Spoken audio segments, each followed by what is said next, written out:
They say a perfect life is just a story we tell ourselves, until the truth tears through it like glass. Pregnant wife discovers millionaire husband's mistress, files for divorce, and raises child alone. Dark secrets and shattered dreams often hide beneath the glossy veneer of a perfect marriage. Samantha Ellis thought she had it all: a devoted husband named Ryan, a flourishing business empire in his name, and a baby on the way. But perfection has a price, and Samantha was about to pay it in heartbreak. Behind the closed doors of their lavish Beverly Hills estate, whispers of betrayal began to echo. She started noticing lipstick smudges on collars that weren't hers, mysterious charges on their shared credit cards from hotels she had never visited, and that lingering perfume, expensive, exotic, and unfamiliar. A clandestine mistress, hidden bank transactions, and suspicious late-night phone calls threatened everything Samantha once trusted. The truth unleashed a storm of lies and heartbreak that would change her life forever. This is the harrowing tale of one woman's fight for dignity after betrayal shook her world. Samantha Ellis stood by the tall, sweeping windows of her penthouse living room, admiring the glittering lights of Los Angeles below. Her husband, Ryan Ellis, had just left for an urgent meeting. Typical for a man who had built a multi-million-dollar entertainment empire from scratch. She often teased him that he loved business deals more than life itself. Yet she knew deep down that Ryan's relentless ambition was a large part of the attraction. Despite his grueling schedule, Samantha believed they shared a profound connection that set them apart from other couples. They'd once whispered dreams to each other under candlelight, vowed to weather every storm side by side.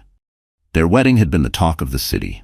A fairy tale affair held on a private vineyard estate in Napa Valley. From an outsider's perspective, Samantha appeared to live the life of a modern-day princess. She could spend her days attending exclusive charity galas, picking out new furniture for their ever-expanding penthouse, or planning extravagant vacations. But beneath that polished surface, Samantha was no mere trophy wife. She had grown up in a middle-class family, watched her own parents struggle to make ends meet, and was determined not to lose herself in the luxurious lifestyle. Instead, she pursued a career in interior design. Her talent attracted high-end clients like Natalie Monroe, heiress to the Monroe hospitality fortune, and David Langston, a renowned Hollywood film producer. Through her work, Samantha felt she was building something meaningful, just as Ryan had done with his media company. On the night our story truly begins, Samantha was 6 months pregnant. She felt the subtle flutters of life inside her belly, a thrilling reminder that soon she would bring a child into the world, a child she had dreamed about for years. Married for just under 2 years, Samantha had endured the heartbreak of 2 miscarriages before. Each time, Ryan had held her, whispered that they'd try again, but something in his eyes always seemed distant, distracted. Each loss had sunk her into a spiral of grief that made her question if she could ever become a mother. Now the 3rd pregnancy was well underway, and everything appeared normal. Her doctors beamed with optimism. Ryan, too, was overjoyed. At least, that was how he presented himself in front of her. Shortly after Ryan left that evening, Samantha's phone buzzed. It was a text from her best friend, Isabel Cruz. "How's my godchild doing tonight?" Isabel teased. Samantha smiled, typing back a playful response. Isabel had been her rock, offering a shoulder to cry on during the miscarriages and the subsequent emotional roller coaster. Though Isabel was single and thrived on a vibrant social life, she never hesitated to show up at Samantha's side, whether in the hospital after medical complications or in the living room for late-night heart-to-hearts. Samantha was about to slip into her pajamas when her phone buzzed again. This time it was a message that made her pause. "Hello, Miss Ellis. I think you deserve the truth. Your husband is not who you think he is. If you want proof, come to the Rosemont Hotel Lounge tomorrow at 8 p.m. Her heart hammered in her chest. What kind of sick joke is this? She reread the message, checking the number. Unknown. Could it be a prank? Some people delighted in stirring drama for the wealthy, especially if they believed it could net them a quick buck. She considered ignoring it, but the timing, Ryan's late meetings and unexplained absences, made something deep inside her quiver with unease. Struggling to calm her rising anxiety, Samantha reasoned with herself. If Ryan really had some secret life, some mistress or scandal, she would know, wouldn't she? After all, they shared the same bed, the same goals, the same dream for their child. She rubbed her baby bump lightly. No, she couldn't let a cryptic text unravel her world. She decided to wait until morning to bring it up with Ryan, hoping it would turn out to be nothing more than a hoax. Yet, even as she tried to sleep that night, a faint tremor of fear snaked through her. She lay in bed, replaying the last few months in her mind. Her senses seemed sharpened with suspicion. The nights Ryan claimed he was stuck in endless boardroom discussions, the hushed phone calls he took at odd hours, that new cologne scent she couldn't place, lingering on his suit jacket. "I'm probably overthinking," she assured herself, but the doubt wouldn't let her rest. By the time dawn broke, Samantha had barely slept, her mind alive with questions she couldn't answer. She felt the baby's gentle kick and whispered into the early light, "Whatever happens, we'll be okay." The following morning, Samantha awoke to find Ryan already dressed and standing by the kitchen counter, sipping his usual black coffee. He glanced at her with concern. "You look tired," he said softly. "Is everything all right?" Samantha hovered at the threshold of the kitchen, trying to gauge Ryan's mood. She noticed dark circles under his eyes too, as though he'd also wrestled with a sleepless night. For a moment, she entertained the hope that perhaps his anxiety mirrored her own, for some legitimate, innocent reason. But the unknown sender's message blinked in her memory, nagging at her conscience. She decided to proceed cautiously. "I got a strange text last night," she began, pouring herself a glass of freshly pressed orange juice. "It was anonymous, claiming that you're not who I think you are, and thus they wanted me to meet them at the Rosemont Hotel lounge tonight." Ryan's brow furrowed in exaggerated confusion. "That's bizarre. It's probably some scammer or blackmailer. You know how it is when people hear about money." He set his coffee cup down and crossed the room to her. He laid a hand gently on her stomach. "You and the baby are my world. I'd never do anything to jeopardize that. You know that, don't you?" Samantha peered into his eyes, searching for any flicker of dishonesty.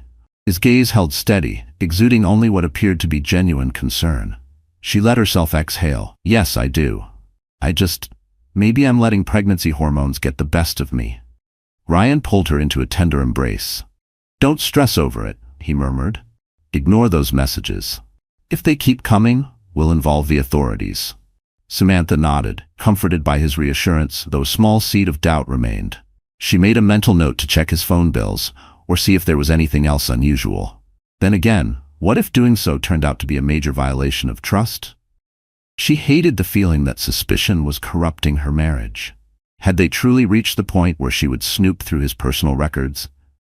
Instead, she decided to speak with Isabel after lunch.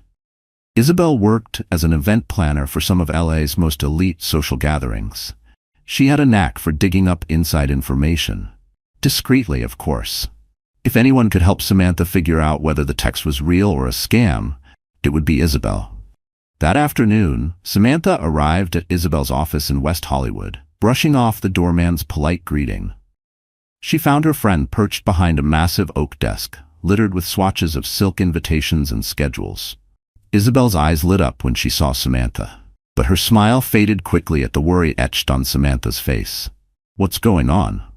Isabel asked, motioning her to sit. "You look like you haven't slept in a week." Samantha explained everything.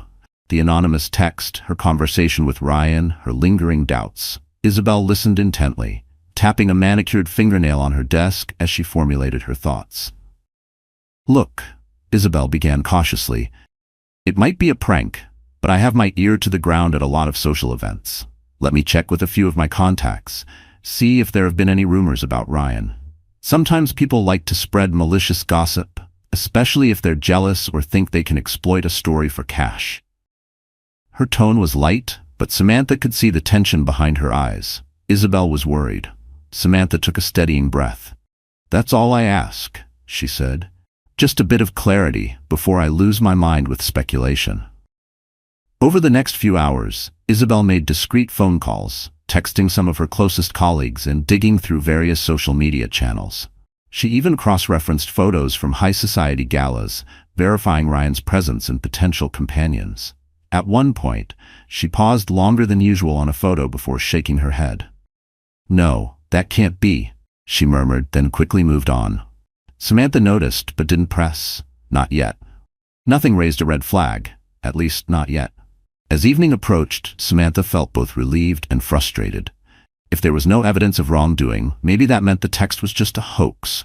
But the uncertainty clung to her like static, quiet, invisible, and ever-present. "I guess it's time for me to go home," she muttered, packing her laptop and notes into her tote. "Thanks for everything, Isabel. I might just ignore the message and focus on the baby." "Don't hesitate to call if anything changes," Isabel said firmly. "Or if you need me by your side tonight at the Rosemont, if you still decide to go." Her voice was calm, but the way she gripped Samantha's hand lingered, a silent plea to stay safe. Samantha shivered. The idea of actually showing up at the hotel lounge to meet a faceless stranger felt reckless, perhaps even dangerous. And yet, the part of her that needed absolute certainty couldn't let it go. She had been living in a bubble of trust, believing Ryan's word without question. But her instincts nagged that if something was truly amiss, ignoring it wouldn't make it disappear. As Samantha rode the elevator down to the street, her phone buzzed once more. The same unknown number. "Don't run. The truth is important," the text read simply. No threats, no demands, just a quiet insistence that sent a chill down her spine. She stared at it, fear and curiosity swirling in her stomach. She had to make a choice. Later that evening, Samantha found herself sitting in a private booth at the Rosemont Hotel lounge. She had told Ryan she was meeting Isabel for dinner. Technically true, though Isabel was not there. The lounge oozed sophistication, all plush velvet seats and hushed conversations. Waiters floated by with trays of high-end cocktails. Samantha tried to remain inconspicuous in a simple black maternity dress, her hair pulled back in a low bun. Her heart thumped as she glanced around the room, wondering who might be the source of those ominous texts. She checked her phone, anxiously awaiting a sign. At 8:15 p.m., a woman approached. She was petite, with raven black hair and a sleek bob, wearing a tailored navy pantsuit. The woman's face was drawn, her eyes filled with a mixture of pity and determination. "Mrs. Ellis?" the woman said in a hush. "My name is Talia Brooks." Samantha's pulse quickened. "You sent those messages?" Talia nodded, sliding into the seat across from her. There was a flutter of tension in her expression. "Yes. And before you ask, I'm not doing this for money. I'm doing it because I can't stand the lies anymore." Samantha's throat went dry. "Why should I believe you? Lies about what?" Talia hesitated, then reached into her purse. She placed a stack of photographs on the table. Samantha didn't want to look at them, but she couldn't tear her gaze away. The first photo showed Ryan in a hotel lobby, his arm wrapped intimately around Talia's waist. A second photo captured them sharing a tender kiss outside a restaurant. Samantha recognized it. La Serena, a romantic Italian spot Ryan had once taken her to on their anniversary. Each photo hammered a nail deeper into her heart. "I met Ryan at a charity function 8 months ago," Talia explained, her voice trembling. "He told me he was separated. I only found out he was still very much married after we'd grown close." She glanced at Samantha's pregnant belly, an expression of guilt contorting her features. "I confronted him, and he swore he would end things with you. Said you were only together for business. Appearances." Samantha's mind reeled. The baby squirmed inside her, as if it sensed her turmoil. 8 months. That would place the affair around the same time she first discovered she was pregnant. All those nights he claimed to have late meetings, emergency client dinners. Had it really been this? "You're lying," Samantha managed, her voice shaky. "You could have doctored these photos. This could be revenge. I don't even know who you are." "I don't blame you for doubting me," Talia replied, swallowing hard.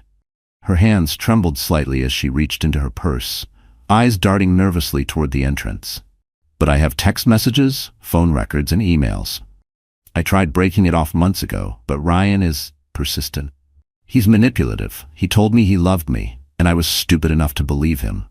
Her voice cracked, bitter and full of regret. "That's when I found out you were pregnant." Samantha's eyes stung with tears. Talia's next words hit like a blow. "He claimed it was an accident, said you'd both probably get an abortion." A sharp gasp escaped Samantha's lips. She felt a surge of anger, shame, heartbreak, all at once. "We lost 2 pregnancies before this one," she whispered, grief painting her words. "We wanted this baby more than anything. If he's telling you otherwise, then who is he telling the truth?" Talia's own voice cracked. "I'm so sorry. He lied to me about so many things. But you deserve the truth. I'm not proud of this affair." Tears shimmered in her eyes, but she didn't let them fall. "I was naive. I thought I mattered. I ended it for good last week, and he's been threatening me ever since, saying he'd ruin my career, blackball me in the industry if I told you. But I can't keep lying, to myself or to you. I couldn't sleep. I kept picturing you, clueless, still believing he was the man you married. I couldn't live with that." Samantha's tears finally fell, one after the other. She wanted to scream, to break something, to wake up from this nightmare. But all she could do was slump against the booth, her entire body trembling. The illusions she had built around her marriage crumbled with each passing second. "Why now?" she asked, in a voice so small it barely registered. "Why tell me this now, instead of letting me go on believing in my marriage?" Talia lowered her eyes. "Because it's not fair to you, or to the baby you're carrying. I also suspect he's seen another woman. Besides me, I've seen suspicious texts pop up on his phone. I don't even know her name, but I recognize his pattern, and I can't be part of this web of lies anymore. He's not just unfaithful, he's a pattern, a dangerous one." Samantha couldn't breathe. Her vision blurred. She felt the baby kick again, bringing her back to reality. She rose abruptly from the booth, tears streaking her cheeks. "I need to go," she choked out. "This is too much." Talia looked anguished, but didn't stop her from leaving. As Samantha stumbled out of the lounge, the weight of betrayal bore down on her chest, a suffocating ache that threatened to consume her. The man she thought she knew, the father of her child, was a stranger. Everything about her marriage, her life, was now in question. Outside, the Los Angeles night wrapped her in a cold embrace. A gentle drizzle coated the city streets. Each raindrop felt like a shard of ice on her skin. She wanted to call Isabel, but she couldn't form coherent words. She certainly couldn't face Ryan, not yet. Where could she go? She clutched her baby bump, protective instincts raging. Only one thought sliced through the fog. I have to protect my child from whatever darkness is in Ryan's world. After leaving the Rosemont Hotel, Samantha found herself standing outside Isabel's apartment in Westwood, drenched in rain. She barely remembered the taxi ride, let alone paying the driver. She only knew she needed her best friend's support, now more than ever. Isabel opened the door to find Samantha sobbing quietly, her face pale. Wordlessly, she ushered Samantha inside and wrapped a blanket around her shoulders. Samantha told Isabel everything, the hurtful revelations tumbling from her lips. Isabel listened, eyes flashing with anger and sympathy, but she refrained from interrupting. "This is big," Isabel finally said, gently pressing a mug of hot tea into Samantha's hands. "I'm so sorry, Sam. I don't even know what to say." Samantha stared blankly at the steam swirling above her cup. "I can't even look at him. I feel lost." "Stay here tonight," Isabel insisted, guiding her toward the guest bedroom. "You can't face him in this condition. You need rest and a clear mind. Tomorrow we'll figure out the next step." Samantha nodded, too emotionally drained to argue. She sank onto the plush bed, pulling the throw pillow close. She tried to block out images of Ryan with Talia, but the mental pictures danced uninvited behind her eyelids. She felt her child move, and a fresh wave of tears came. If Ryan can lie about one mistress, who's to say how many more secrets he keeps? Despite the turmoil, exhaustion eventually carried her into a fitful sleep. She dreamed of her wedding day, the moment she'd said "I do," beneath a cascade of white roses. In the dream, Ryan's face morphed into someone unrecognizable, cold, mocking, a man with no love for her at all. Morning came too soon. Isabel's gentle knock stirred Samantha from uneasy slumber. She half expected to find it had all been a nightmare, but reality hit the second she opened her eyes. "Any messages from him?" Samantha asked, forcing herself out of bed. Isabel nodded grimly. "He's called and texted multiple times. He also tried calling me, asking where you were. Said you vanished without explanation last night." A nerve twinged in Samantha's temple. "What did you tell him?" "That I hadn't seen you. I figured it was safer to keep your location private until you decide what to do. Although, if he's as powerful as he," Seems he might find out eventually, especially if he hires a private investigator or something extreme like that. Samantha rubbed her temples. I can't hide forever, but I'm not ready to speak to him. Not yet. I have to think this through. The idea of confronting Ryan without being fully prepared terrified her. He was manipulative. Talia had warned her. If Samantha confronted him in a moment of weakness, he might twist her emotions, make promises of change, or use the unborn child as leverage. And worst of all, she feared she might still want to believe him. That was the danger. She needed proof, a plan, and a sense of resolve before dealing with him. Samantha called her family attorney, Daniel Monroe, someone she trusted implicitly. Though she hadn't spoken to Daniel in months, he was practically family, a longtime friend of her late father who had guided her through legal matters in the past. Daniel's soothing voice came through the phone. Samantha, you sound troubled. Let's meet at my office in an hour. I'll clear my schedule. With Isabel's support, Samantha hailed a ride and headed to Monroe & Pierce, a well-regarded law firm in Century City. Daniel greeted her in the sleek modern lobby, motioning her into a private conference room. He offered her a tissue as he noticed her teary eyes. This isn't the girl I remember, he said softly, offering a rare personal remark. Let's get you back on your feet. After listening to Samantha's story, Daniel leaned back in his leather chair, a grave expression on his face. I'm sorry you're going through this, he said. Based on what you've told me, we need to consider your options carefully. First, we need proof of his infidelity, especially if you're preparing for a potential divorce. The affair could significantly affect any settlement, particularly with a child on the way. Samantha placed the incriminating photos Talia had given her on the desk. Daniel scanned them, nodding slowly. This is compelling. If we had more evidence, recorded messages, financial documents that indicate he spent marital assets on his mistress, that could solidify your position. He paused, lifting one of the photos. This hotel? That's not even in California, he muttered, noting a potential jurisdiction issue. He's been flying her out. That's premeditated. But what about my baby? Samantha whispered. I don't want to deprive my child of a father, and Ryan, for all his flaws, always talked about how excited he was to be a dad. Her voice cracked on the word dad, and she quickly looked away. Daniel steepled his fingers, empathy in his eyes. That's a personal decision. Legally, you can file for divorce with or without seeking full custody. We can arrange visitation that protects you and the child. If you're worried about his influence, however, we can't proceed on speculation alone. We need to know if Ryan's behavior poses any potential harm to you or your baby.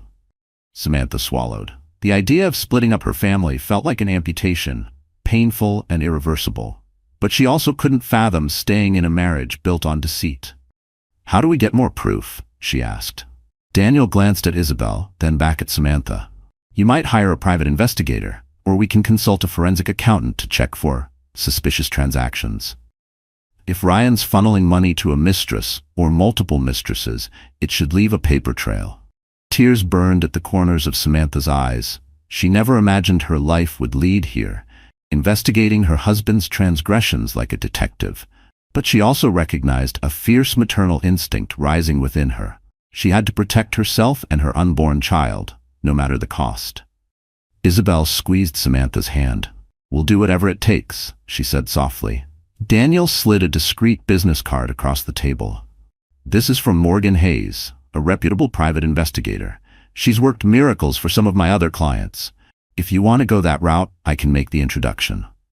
Samantha took the card, her heart pounding, even if it felt surreal. Her choice was made. She would uncover the truth, no matter how deep the rot went, and she would prepare, if necessary, to leave Ryan forever. Samantha contacted Morgan Hayes the next day, trying to keep her voice steady as she explained the basics of the situation. Morgan, a former police detective, was professional and calm, assuring Samantha that affairs among the wealthy were her specialty.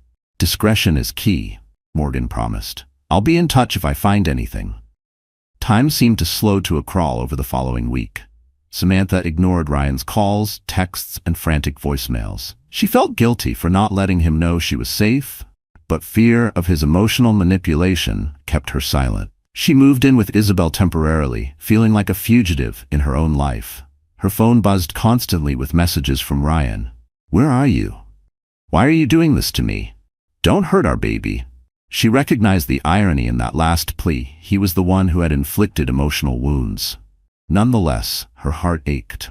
She vividly recalled the moment they'd first discovered this pregnancy was viable, how Ryan had lifted her in his arms, tears of joy shining in his eyes.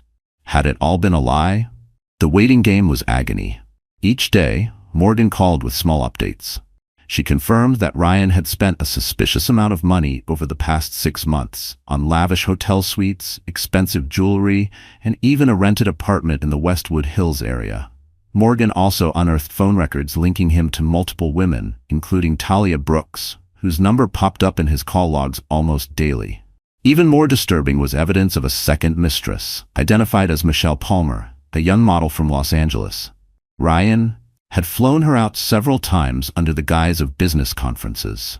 Morgan managed to find pictures of them together at a high-end restaurant in Malibu, looking very much like a couple. Samantha's stomach churned. Each photo was another punch to the gut, each timestamp another reminder that these weren't isolated lapses. They were habits. Patterns. A life lived in parallel to hers. She learned there wasn't just one other woman to share heartbreak with, but possibly 2, 3, or more. The cost of Ryan's double life had been funded by the same accounts they used for their home renovations and the baby's future college fund. Even the crib she'd just ordered was technically tainted by his betrayal. "What about his company?" Samantha asked Morgan during one call. "Does he involve them in this affair spree?" "It looks like he's careful to use personal funds," Morgan replied, "but I haven't yet dug through all the corporate finances." "Men like him don't just lie to wives," she added. "They lie to shareholders too. I'd keep digging." However, the pattern was clear. He was leading multiple lives. "If you pursue divorce," Morgan said, "this evidence is more than enough to demonstrate fault." Samantha tried to steel herself. The baby's gentle movements inside her offered comfort and a reminder of why she had to stay strong. "I will not allow this chaos to define our child's future." By the time Morgan concluded her investigation, Samantha had enough proof to fill a binder. Photos, financial statements, phone transcripts, and even audio recordings from conversations Morgan had managed to secure through legal channels.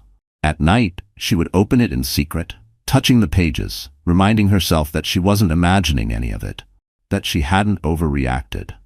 The horrifying truth was that Ryan's betrayal was sprawling, methodical, and consistent.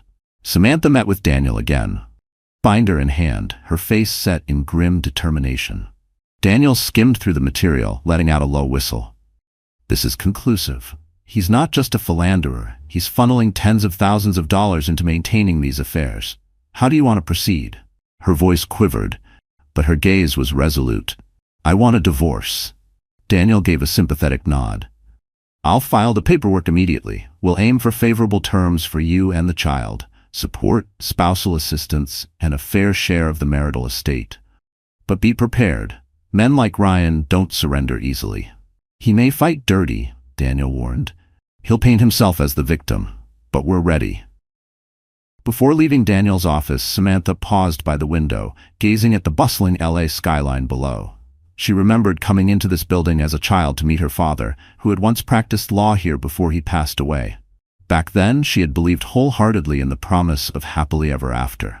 Now she felt that innocence slip away, replaced by a steely resolve, shaped by heartbreak and impending motherhood. She wasn't the same woman who once toasted wedding dreams in Napa under fairy lights. That woman was gone, and this one was sharper, wiser, harder to break. Stepping out into the afternoon sun, she squared her shoulders. She had a new mission: to safeguard her baby's well-being and salvage her own dignity from the wreckage of a dream turned nightmare.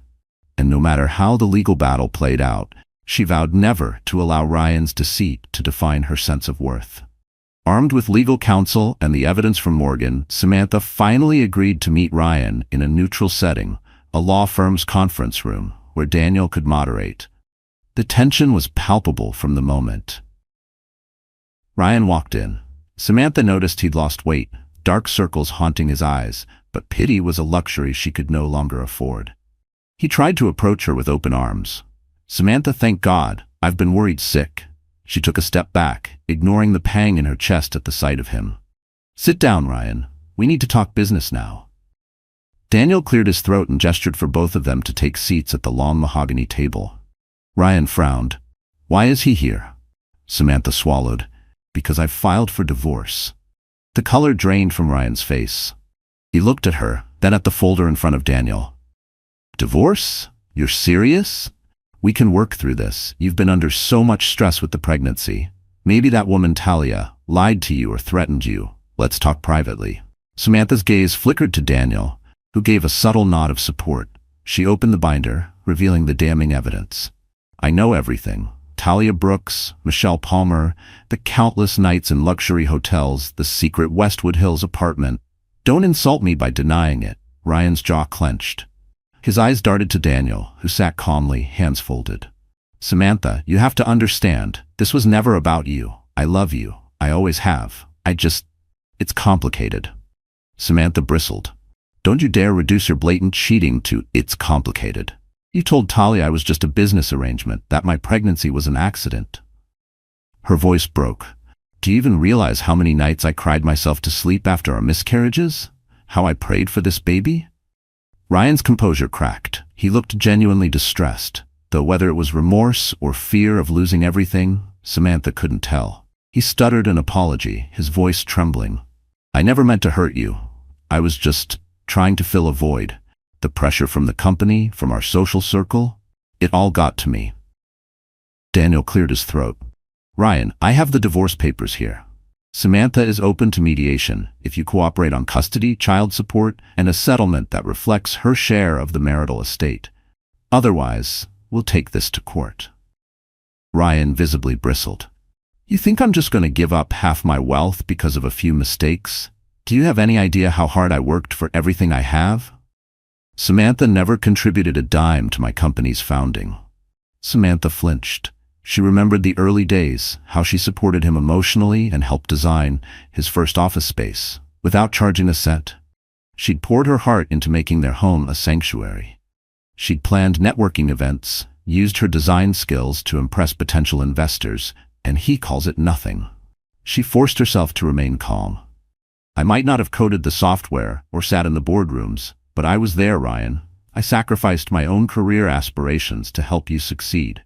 And let's not forget, you have an unborn child who deserves financial security. Ryan pinned his gaze on the binder. You won't get away with this. My attorneys are the best in the state. I'll drag this through the courts for years, if I have to. Samantha's lip trembled, but she lifted her chin. I'm willing to do what it takes to protect my child from a man who can't even honor his marriage vows. The rage in Ryan's eyes flared, then receded as he forced a smile. Let's not be hasty. We can settle this privately. Avoid the tabloids. Think of our reputations. If you file for divorce publicly, the press will have a field day. Samantha felt a stab of guilt, recalling how carefully Ryan had cultivated his public image as a philanthropist and family man. She inhaled slowly, letting the wave of anger steady her.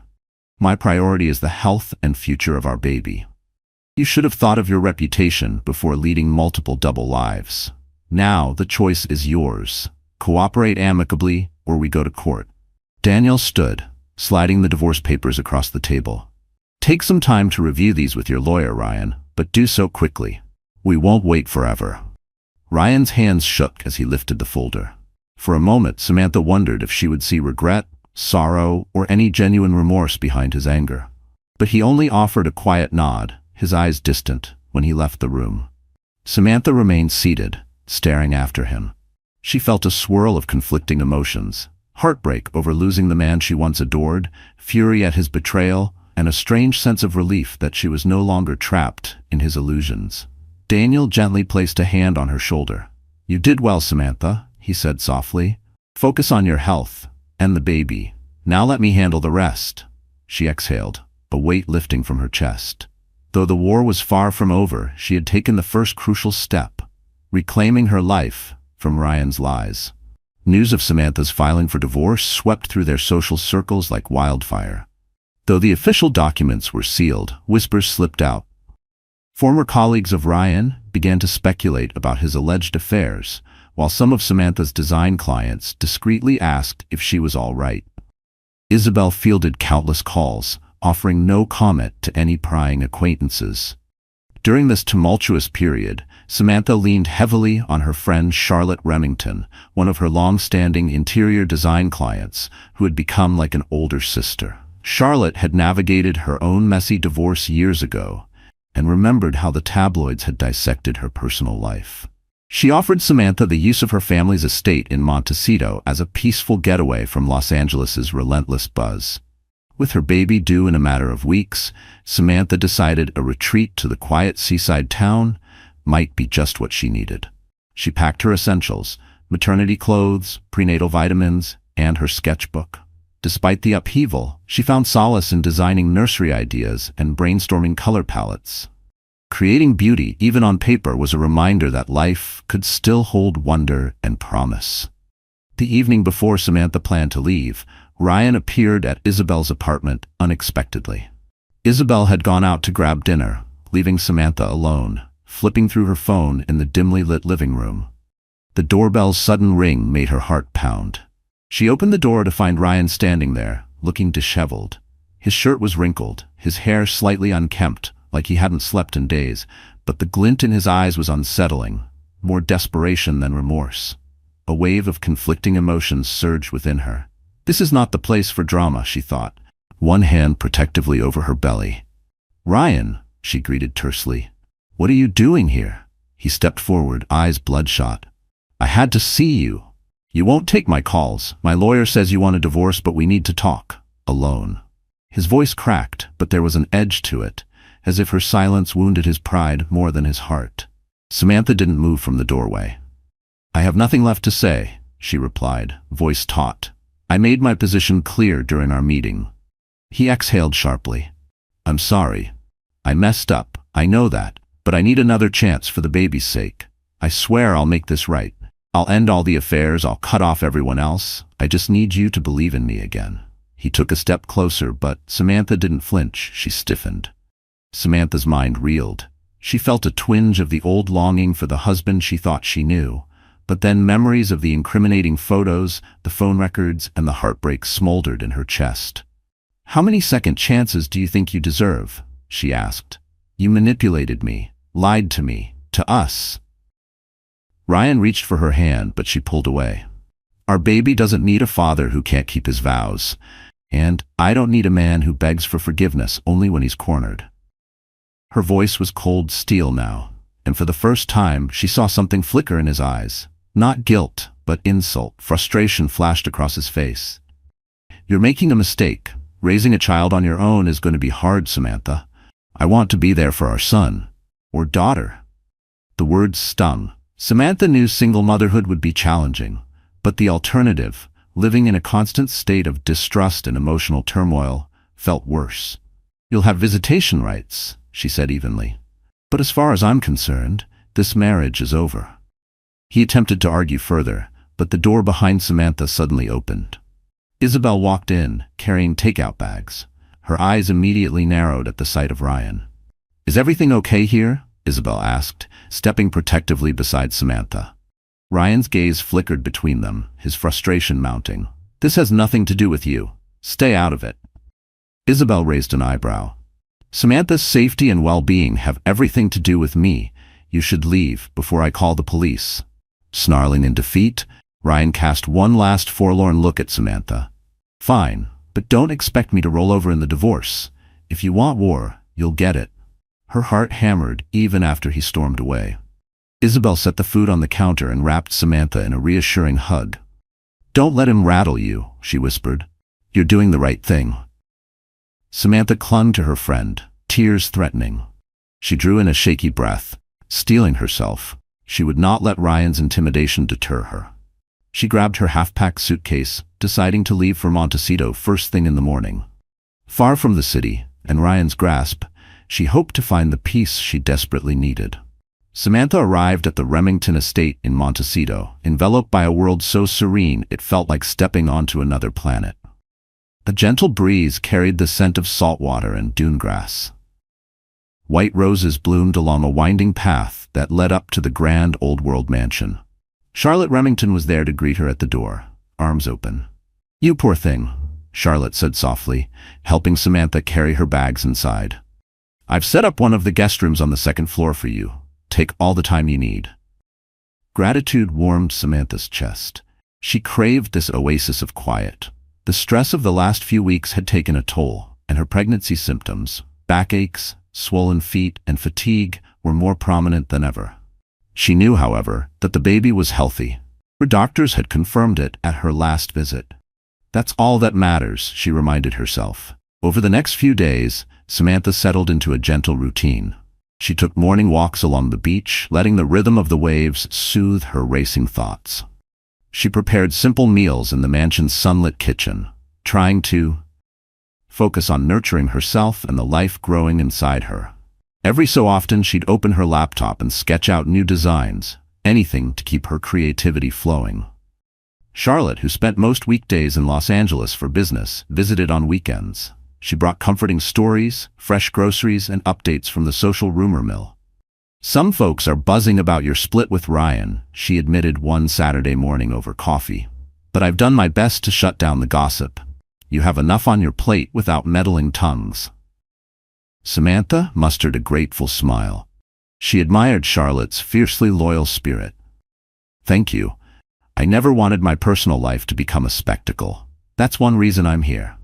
Charlotte reached across the table, giving Samantha's hand a reassuring squeeze. "You deserve peace. Focus on that baby and let Daniel handle the rest." Despite the estate's tranquility, ominous reminders of her reality still crept in. Daniel called regularly with updates on the divorce negotiations. Ryan's lawyers had responded with a flurry of counter-demands, pushing for minimal spousal support and partial custody. They claimed Ryan's affairs were mere indiscretions that did not impact his rights as a father or the financial settlement. "They're going to drag this out," Daniel warned on one call. "Their aim is to rattle you, possibly coerce you into settling for less. Don't give in. I'm confident we have a strong case, especially with Morgan's evidence of him siphoning funds for extramarital relationships." Samantha felt a knot form in her stomach. The last thing she wanted was a protracted legal battle, especially as her due date edged closer. But she refused to let Ryan's intimidation force her into an unfair settlement.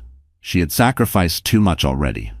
One evening, as the sun set over the ocean, Samantha lounged on the back porch, sipping herbal tea. She stared at the horizon, where the sky blazed in hues of orange and pink. Her baby stirred within her, a soft nudge that made her heart swell.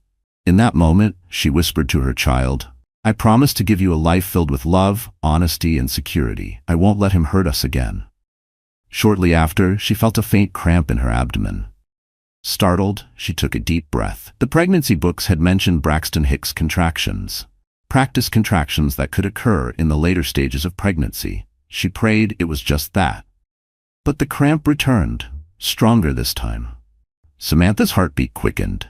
Charlotte was away in the city. She considered calling an ambulance if things got worse. She focused on measured breathing and recalled her prenatal classes. After 15 minutes, the pain subsided. Relieved, she decided to lie down. As she rested, her phone buzzed. A text from Ryan. "I know where you are. We need to talk." Her chest tightened. It had to be the private investigator he'd hired, or perhaps he'd simply threatened someone else into revealing her location. The message was short.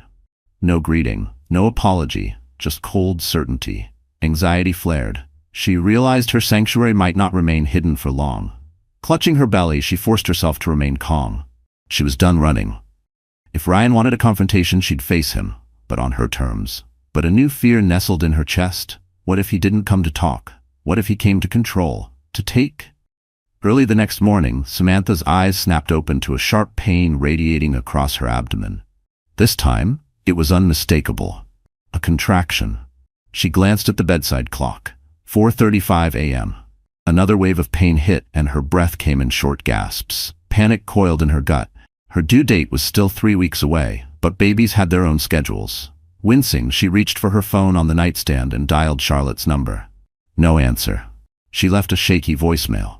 "Charlotte, I'm having contractions. I might need to head to the hospital. Please call me as soon as you get this." She tried Isabel next. Her friend picked up, groggy, on the second ring. "Samantha, what's happening?" In halting breaths, Samantha explained her contractions. "I think I need to go to the hospital," she managed. "I'm scared, Isabel." "I'll be there." "Which hospital?" Isabel asked, now fully alert. "South Shore Community Hospital." "It's the closest," Samantha replied. Isabel promised to head there immediately from Los Angeles. Samantha gathered the hospital bag she'd prepared weeks in advance. She was grateful now that she had planned ahead. Pausing in the entryway of the estate, she fought through another contraction. Sweat beaded on her forehead. She realized she shouldn't drive in this condition. "Ambulance," she thought, fumbling for her phone. She dialed 911. Within minutes, an ambulance pulled into the long driveway. The paramedics were calm and efficient, helping her onto a stretcher. As the ambulance sped toward the hospital, Samantha gritted her teeth, forcing herself to focus on breathing. Stay calm, for the baby. But her mind still flashed back to the message, "I know where you are." Not even labor could drown out that echo. Upon arrival at the maternity ward, she was whisked into a labor room. Nurses checked her vitals and the baby's heartbeat. The steady thump-thump of her child's heart comforted her. The obstetrician, Dr. Lindsay Moore, arrived shortly after, her reassuring demeanor putting Samantha at ease. "You're in early labor, Samantha," Dr. Moore said gently. "The baby's heart rate looks good. We'll monitor you and see how you progress." Samantha tried to relax, but each contraction felt like a wave of agony that stole her breath. She found some relief by following the breathing exercises she'd learned in prenatal classes. She prayed for Isabel to arrive soon, longing for a familiar face to help anchor her. About an hour later, Isabel burst into the room, hair disheveled, eyes brimming with concern. She rushed to Samantha's side, clasping her hand. "I'm here. You're not alone." Gratitude welled in Samantha's chest. Her tears flowed freely, mixing with sweat from the ongoing contractions. Thank you," she gasped. Time blurred into a cycle of pain and anticipation. By noon, Samantha was in active labor, and the contractions intensified. Isabel offered words of encouragement, dabbing Samantha's forehead with a cool cloth. Dr. Moore checked her progress. "You're getting close. Just hang in there." Suddenly, the door flew open. Samantha's heart lurched when she saw Ryan stride in, flanked by a nurse protesting his intrusion. His face was etched with worry. "Samantha," he said breathlessly. "I rushed over as soon as I heard." Isabel tensed, stepping forward to block him. "She doesn't want you here." Samantha, mid-contraction, let out a sob of pain. Through the haze, she saw Ryan's stricken expression. Half of her wanted him gone. The other half felt a pang of sorrow. He was the baby's father, after all. Between ragged breaths, she managed. "Isabel, it's okay. Let him stay, but keep him over there." Reluctantly, Isabel relented. Ryan stood at the far side of the room, hands trembling. As Dr. Moore and the nurses prepared for the final phase of labor, Samantha could barely register his presence. Through tears and crushing contractions, all that mattered was bringing this child safely into the world. She pushed with all her remaining strength, screams tearing from her throat. The world narrowed to a singular focal point, her baby. She was vaguely aware of the nurse telling her to breathe, to keep going. Isabel squeezed her hand, whispering, "You can do this." At last, a piercing cry filled the room. Samantha collapsed back against the pillows, her entire body shaking. A tiny, wailing infant was placed on her chest, a baby boy, wriggling and pink. Raw emotions surged. Through her relief, love, and awe, she stroked the baby's cheek, tears of joy mingling with the exhaustion. Ryan took a tentative step closer, eyes locked on the infant. He looked at Samantha, tears slipping down his face, but Samantha closed her eyes, turning away from him. In that moment, she only had eyes for the precious life in her arms, the child that would forever be her priority. Samantha named her newborn son Noah, symbolic of a fresh start. After the flood of turmoil that had consumed her life, he was tiny, fragile, and utterly perfect. For 2 days, she stayed in the hospital, recovering from the physical toll of childbirth. Isabel remained a steadfast presence, helping with diaper changes and feedings, offering emotional support whenever Samantha felt overwhelmed. Ryan tried to visit multiple times, bringing flowers, stuffed animals, and tearful apologies. But Samantha refused to see him. She needed space to bond with Noah, without the weight of his father's betrayal clouding every moment. Besides, the court hearing for their divorce loomed in the near future, and she wanted no confusion about where she stood. On the third day, Samantha was discharged. Isabel drove her and Noah back to the Remington estate. Charlotte had organized a small welcome home surprise, balloons and a crib set up in the guest room. Samantha was touched by their kindness, reminded that, even in the darkest times, some people genuinely cared. She settled into a new routine of sleepless nights and constant feedings. Though physically drained, her spirit felt unexpectedly light. Every time Noah cooed or opened his eyes to peer at her, she experienced a profound sense of purpose. All the heartbreak, legal battles, and uncertainty seemed secondary to this tiny miracle in her arms. 2 weeks later, Daniel called with an update. "We have the preliminary hearing scheduled next month," he said. Ryan's lawyers are pushing for joint custody, claiming he wants to be present in the child's life. However, we have strong evidence of his affairs and questionable financial dealings, which could weigh in our favor. Samantha sighed, cradling Noah against her shoulder. "I don't want to keep him from his child entirely, but I can't trust him to be a responsible father. He's proven how reckless and deceitful he can be." "I understand," Daniel replied. "We'll aim for a custody arrangement that prioritizes Noah's well-being and your comfort. If Ryan is genuine about changing, he can demonstrate that through responsible behavior over time." After hanging up, Samantha stared at her sleeping son. She couldn't deny that at some point, Noah might want to know his father. She didn't want to deprive him of that relationship. If Ryan could genuinely reform, but forgiveness felt like an impossible bridge to cross anytime soon. The weeks rolled on, and Samantha regained her strength, step by cautious step. She started taking short walks along the beach, with Noah tucked in a baby sling, the ocean breeze soothing them both. Sometimes she'd reflect on the life she had envisioned: a happy marriage, a stable home, parents united by love for their child. She grieved that lost dream. Yet, she also felt proud for choosing a healthier path, forging ahead on her own terms. Ryan's messages became less frequent, perhaps on advice from his legal team. Sometimes Samantha found it strangely sad.